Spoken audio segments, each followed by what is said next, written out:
రాష్ట్రానికి సంబంధించిన కొన్ని డిమాండ్స్ ఉంటే అవన్నీ పెట్టాను. దగ్గర ఒక 4 ఇంపార్టెంట్ ప్లేసెస్. ఇవన్నీ డిఫెన్స్ మ్యానుఫ్యాక్చర్ హబ్స్ కింద. ఒకటి జగ్గయ్యపేట డోనకొండ క్లస్టర్, ఒక 6,000 ఎకరాలు ఇక్కడ ఉంది. ఇక్కడ మేజర్ వాళ్ళు అడిగింది missile and ammunition production centre కింద దీన్ని క్రియేట్ చేయమని చెప్పి రిక్వెస్ట్ చేశాను. దానికి కూడా వారు సానుకూలంగా ఉన్నారు. రెండోది లేపాక్షి మడకసిర, ఇక్కడ ఒక 10,000 ఎకరాలు ఉంది. Military and civil air crafts కానీ ఎలక్ట్రానిక్స్ మ్యానుఫ్యాక్చరింగ్, అదే మరి ఇంకొక పక్కన ఏరోస్పేస్ ఎకో సిస్టమ్ క్రియేట్ చేయాలని చెప్పి కోరాను. దానికి కూడా ఆయన సుఖంగా ఉన్నారు. అదే మరి విశాఖపట్నం అనకాపల్లి క్లస్టర్, ఈ ఏరియాలో మనం చూస్తే naval equipment production, weapon testing, అదే మరి లీవరేజింగ్ స్ట్రాంగ్ మ్యారిటైమ్ ప్రజెన్స్ ఉంది కాబట్టి ఈస్టర్న్ నేవల్ కమాండ్ కూడా ఉంది. ఇవన్నీ ఆధారంగా చేసుకొని అక్కడ బేస్ చేసుకొని ఇవన్నీ ప్రొడక్షన్ కోసం ముందుకు రమ్మని కోరాం. అదే మరి కర్నూలు ఓరవకల్ 4,000 ఎకరాలు ఇవ్వడానికి సిద్ధంగా ఉన్నాం.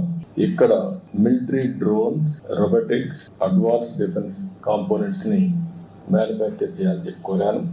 ఇక్కడ ఉండే డిఫెన్స్ పిఎస్యూస్ ని యాక్టివేట్ చేసి ఆంధ్రప్రదేశ్ లో కూడా కొన్ని క్లస్టర్స్ తయారు చేయని చెప్పి కోరడం జరిగింది. ఇది కాకుండా ఇంకొక పక్కన తిరుపతి ఐఐటిలో DRDO industry academia centre of excellence పెట్టమని చెప్పి కోరాను. దానికి కూడా ముందుకు వస్తున్నారు. ఇంకొక పక్కన common storage policy for ammunition, అదే మరిగా లైసెన్స్ అథారిటీస్ కావాల్సిన స్టోరేజ్ కానీ టెస్టింగ్ కానీ ఇవన్నీ కామన్ ఇన్ఫ్రాస్ట్రక్చర్ క్రియేట్ చేయమన్నాం. అది కూడా చేస్తా ఉన్నారు. ఇంకొక పక్కన పెద్ద ఎత్తున ఏరోస్పేస్ మ్యానుఫ్యాక్చరింగ్ అండ్ ఎంఆర్ఓ కూడా క్రియేట్ చేయమని చెప్పి రిక్వెస్ట్ చేశాం.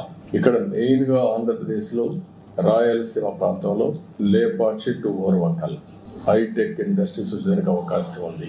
ఒక పక్క aerospace, civil and also military aircrafts, అదే సమయంలో అదర్ ఎకో సిస్టమ్ డ్రోన్స్ కానీ ఇవన్నీ తయారు చేయడానికి అవకాశం ఉంటుంది. ఇంకొక పక్కన ఈరోజు యాపిల్ మీటింగ్ కూడా పెట్టుకున్నాం. అందరూ కూడా వచ్చారు, మ్యానుఫ్యాక్చరర్స్ అందరూ వచ్చారు. They are very positive. Especially Bengaluru to Hyderabad corridor లో లేపాక్షి టు ఓర్వకల్ ఈ మధ్యలో ఎలక్ట్రానిక్స్ సిటీనే కట్టడానికి వారు సిద్ధంగా ఉన్నారు. వాళ్ళందరితో మాట్లాడాం. వాళ్ళు తొందరలో నాకు 3 నెలల్లో పని ప్రారంభిస్తామని హామీ ఇచ్చారు. ల్యాండ్ అవన్నీ ఫైనల్ చేసి వీఆర్ మూవింగ్ ఫార్వర్డ్. అంటే ఆ రాయలసీమ ఏరియాలో మీరు ఒకసారి చూస్తే లేపాక్షి నుంచి ఓర్వకల్ వరకు ఒకటి ఏరోస్పేస్, డిఫెన్స్, సివిల్ రెండు కూడా ఎయిర్ క్రాఫ్ట్స్ ఇవన్నీ తయారు చేయడానికి, ఎంఆర్ఓ తయారు చేయడానికి ఒక పక్క బెంగళూరు ఎయిర్పోర్ట్ ఉంది, పక్కనే పుట్టపర్తి ఎయిర్పోర్ట్ ఉంది, ఓర్వకల్ ఎయిర్పోర్ట్ ఉంది, అటు సైడ్ పోతే హైదరాబాద్ ఎయిర్పోర్ట్ ఉంది, మధ్యలో కూడా ఇంకొక ఎయిర్పోర్ట్ వచ్చే అవకాశం ఉంటుంది. డిఫెన్స్ కానీ ఈ రెండు చాలా వస్తాయి. మూడోది అక్కడికి వచ్చే కొద్దికి ఎక్కువగా ఎలక్ట్రానిక్స్ కోసం మ్యానుఫ్యాక్చరింగ్ హబ్ గా తయారు చేస్తాం. డ్రోన్స్ అన్ని కూడా మిలిటరీకే కాకుండా కమర్షియల్ గా మనం వాడుకోవడానికి ఏమేమి కావాలనో యూస్ కేసెస్ అని తయారు చేసి ఇప్పటికే డ్రోన్ సిటీ పెట్టాం. First of it's kind in India. Use cases అన్ని తయారు చేస్తున్నారు. మ్యానుఫ్యాక్చరింగ్, పైలట్స్ ట్రైనింగ్, ఒక ఎకో సిస్టమ్ క్రియేట్ చేసి కంట్రీకి మొత్తం ఒక హబ్ గా తయారు చేస్తున్నాం.